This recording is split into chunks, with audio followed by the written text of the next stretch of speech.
Part one. I told y'all we was gonna do this week. I'm excited about it, man. Let's get into it. The first thing to understand is that since the beginning, God set a plan in place. It's a plan of love. It's a plan of redemption. It's a plan of salvation. It's a plan of deliverance.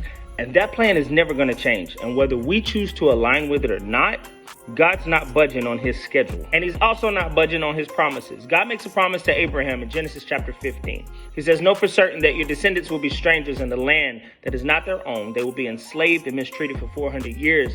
He says, "But I will judge the nation they serve as slaves, and afterward they will depart with many possessions." And that's exactly what happens. Most of you guys know the story of Moses and how Israel ends up in Egypt.